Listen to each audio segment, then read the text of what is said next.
Hello ladies and gentlemen, once again this is Jeremy Smith. About a year ago we looked at Sony's new A6300, and on that camera Sony brought a lot of new changes to the table. As you guys remember, I was super excited about the microphone jack as well as the magnesium build quality, but frankly I don't think I was particularly objective about the camera. I did mention some of its strengths, but I didn't really go into as much detail about them, but I did talk about a lot of the downsides a lot more. So on the new A6500, Sony's come back. They've brought a lot of new changes to the table. So this go around, I wanted to talk about the camera more as a whole. Has the A6500 changed things dramatically over the A6300? Stick around and we'll find out.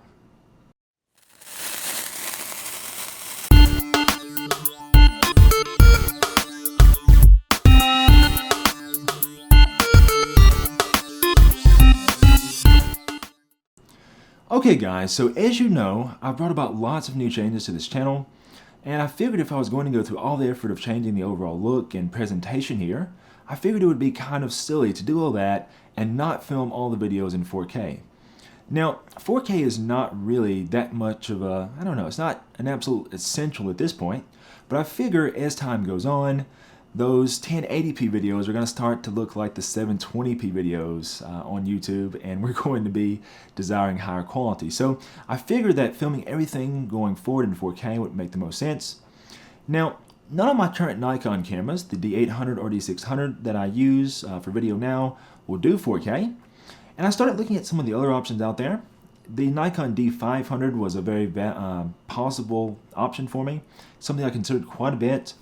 That camera though has a lot of stuff that I don't need really, and I would still be kind of sharing lenses with it, and sometimes when I'm wanting to take stills, I don't like to have to take off a lens that I'm taking stills with and then put it on the camera to shoot video, and it just becomes a mess. So I knew that I wanted to get a completely separate system to shoot video. Long story short, I ended up picking the Sony A6500. So I'll go ahead and tell you guys this right now because since I did decide to get this camera, I am a little bit biased towards it, obviously.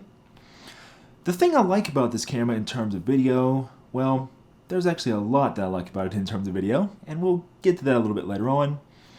Looking at this camera in terms of still photography though, they have made some improvements there. The camera does feel much nicer in hand now. It does have a much deeper grip than the A6300 and A6000. Now, yes, you still have to do a little bit of what I like to call finger gymnastics in terms of using the camera's mode dials. I still think that this camera needs a front command dial as opposed to having this sort of like, slightly awkward dial interface in the back. I think it's still silly that it doesn't have that. So in my opinion, that'd be a really big deal for taking still photographs. But in this case, as I just mentioned, I'm primarily using this camera for video. Now, the other thing about this camera that I like so far is that we don't have to worry about the overheating nearly as much, or at least I haven't had to. As the summertime approaches and we start seeing higher temps, I'll start talking to you guys about that a little bit more too. But so far, so good. I did do a little bit of a torture test of sorts with this camera, and I filmed for 29 minutes and 59 seconds, and then I started another clip, and I was able to film for about another 20 minutes or so before the overheat icon came on. So that was good enough for me. All my video recording is fairly short. Even when I'm outside, it hasn't been an issue so far. But I'll definitely keep you guys updated on that. And let's see here, what else about this camera? Well, let's go ahead and take a closer look at it, and I'll show you a few more things. Taking a closer look at the Sony A6500, one other big addition to this camera is the in-body stabilization, as well as, finally, a second custom function button on top. I love having the ability to have the in-body stabilization because I find myself using a lot of the small FE primes, and of course those lack stabilization built in. We do have a built-in flash on this camera too, which I'm not really sure why you'd use it, even with its cute little sort of unofficial bounce. Not really a big deal, but it is there. On the side of the camera, you'll find the same micro HDMI, micro USB, as well as microphone jack. They're housed under the same exact sturdy door first introduced on the A6300. The micro USB connector can also be used to charge the camera even when it's powered on. Like a lot of mirrorless cameras, this one is extremely fast shooting. It can do up to 11 frames per second. I don't really need speed, but if you do, this camera certainly delivers lots of speed. Unlike older models, after shooting a burst, this camera does not completely lock up. You can actually, it actually writes out to the card fairly quickly. So we can shoot a burst of images, and almost instantaneously, we can actually do something with the camera, like go into our menus. This is a big improvement over the older model, for sure. As a portrait photographer, you guys know that speed doesn't really excite me. However, what does excite me is great autofocus performance. The Sony cameras have something called eye autofocus, and they always have. This new camera, though, lets you do it while shooting in continuous. So even if you're tracking a subject's face, you can put it in continuous focus, and as they move, it will continue to track their eye position. Thanks once again to Shara for being my model.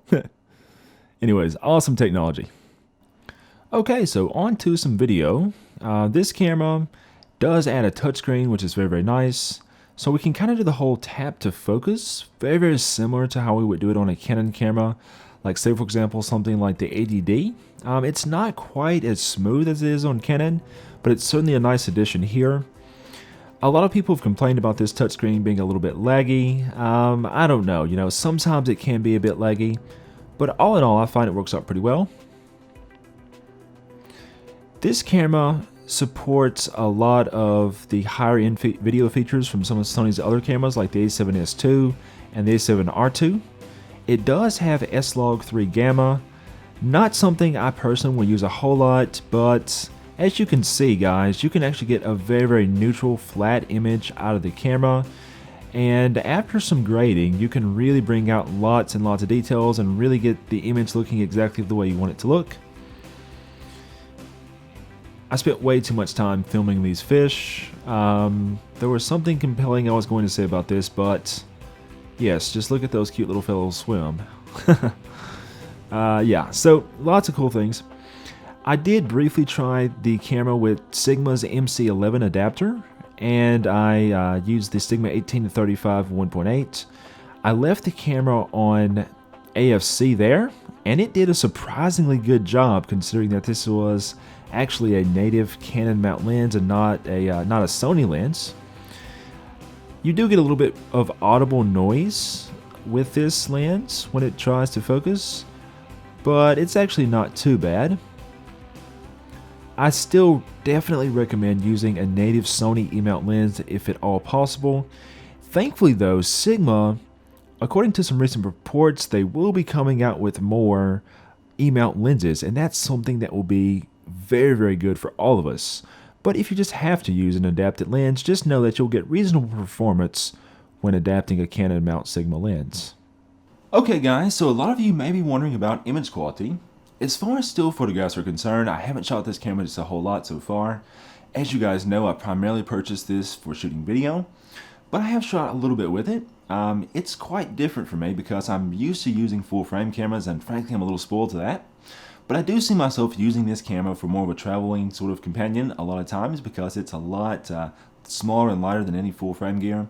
So expect to see more still photographs from it in the not so distant future. As far as video is concerned though, that's where this camera is extremely impressive. I mentioned the Nikon D500 earlier on, and basically I ruled that out because of its very crazy crop factor whenever shooting video.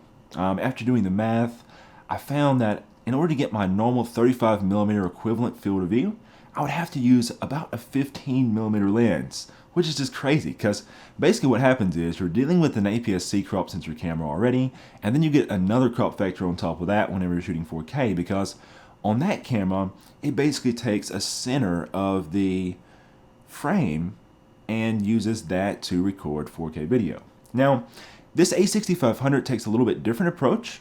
What it does is it crops a little off the top and the bottom to get that sort of 16:9 aspect ratio, and it crops just slightly at the sides. But basically you get about a 6K area of pixels, and then the camera processes down to 4K from 6K. So what that means is you get a much higher degree of sharpness in your image. It also reduces moire and things like that, so I've been very happy with that. The downside is, if you shoot any type of action or if you do lots of quick pans, you will see the worst jello effect that you have ever seen in life. At least it's been the worst rolling shutter effect I've ever seen. I mean, it's particularly bad. But thankfully, since I don't shoot any type of sort of like action or anything like that, it's not really a problem. Now, I also considered the Sony A7RII. I really never considered the S2 too much because it's just too limited.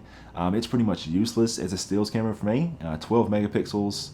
I mean, it's not 2007 anymore, frankly. So I can't do anything with that for what I do. So I never considered the S2.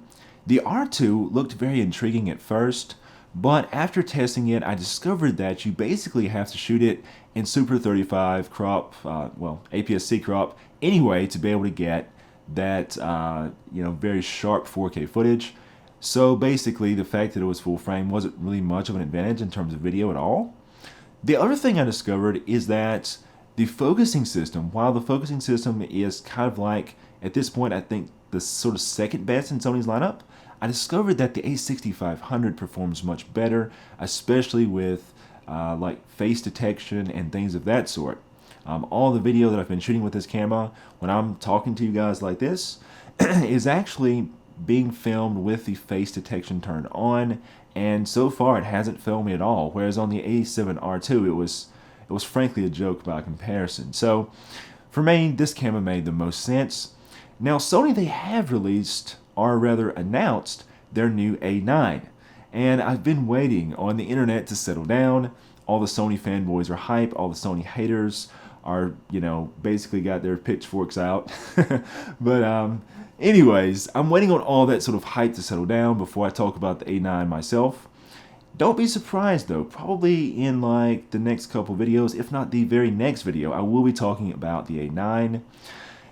Let me know, guys, what else you'd like to see about this camera. Do keep in mind, I do own this camera myself, so it will be much easier for me to follow up with it. And of course, I'll be reporting back with you guys. It is getting pretty warm outside now, so I'll report to you about whether or not I see any type of overheating issues. But as of the making of this video, I have not seen any issues with overheating in the 2 or 3 months that I've owned the camera now. So anyways, guys, be sure to follow me on social media. As you already know, I am known by my unique username of PhotogJ the Great. You may wonder why I'm called PhotogJ the Great. If you don't know, well, just ask someone. Don't forget to like, share, and subscribe. Be sure to turn on the notifications to receive all the, all the latest updates to the channel. Get very well acquainted with that little bell icon. Until next time, this is Jeremy Smith, signing off.